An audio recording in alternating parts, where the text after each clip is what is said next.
Et nous sommes de retour en direct pour ce championnat du monde de Feignas. Je suis toujours avec Mike McDeflenderson et nous retrouvons l'action qui n'a apparemment toujours pas bougé du canapé. Et en effet, John, notre champion est resté inerte pendant toute la page de pub. Cette immobilité lui permet d'économiser un maximum d'énergie de la part du plat de pâtes monstrueux qu'il vient d'engloutir. Il est vrai, Mike, rappelons-le pour ceux qui nous rejoignent à l'instant que le Français vient d'engloutir l'équivalent d'un plat pour 6 personnes à lui tout seul, plat qui, je dois dire, ne donnait pas du tout envie. Comme vous dites, John, le plat n'était pas ragoûtin.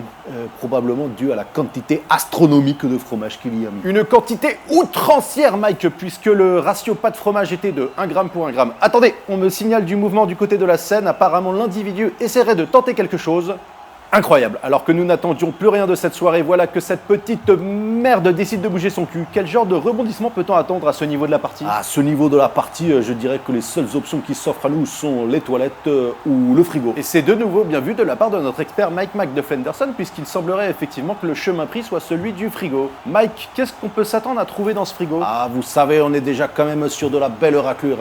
D'après le niveau de la compétition, je dirais qu'on n'aura pas mieux que de la charcuterie, des yaourts et de la bière. C'est effectivement ce que nous retrouvons à l'image, alors que nous le voyons chercher, je pense, du jambon blanc. Mike, est-ce qu'il faut s'inquiéter? Non, John, c'est un comportement normal de la part des rebuts de la société que d'oublier en permanence ce qu'il y a dans son frigo. Et quel spécimen nous avons là?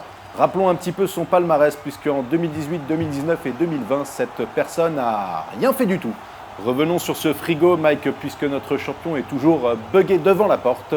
Que devrait-il faire, à votre avis? Et ça dépend ce que vous entendez par devrait. La plus raisonnable serait d'aller se rasseoir. Maintenant, dans le frigo, la plus saine serait probablement les compotes.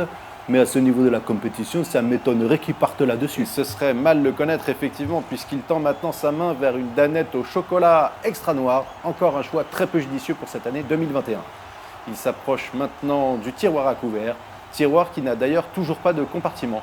Combien de temps qu'il a emménagé déjà? Ça fait 2 ans déjà. 2 ans déjà et toujours pas de finition, toujours pas de cadre au mur. Voilà une personne qui n'en a rien à foutre. Oh mon Dieu, je crois qu'il vient de s'apercevoir qu'il n'y avait plus de petites cuillères de propre. Encore une fois, ça m'étonnerait qu'il se lance dans la vaisselle entière.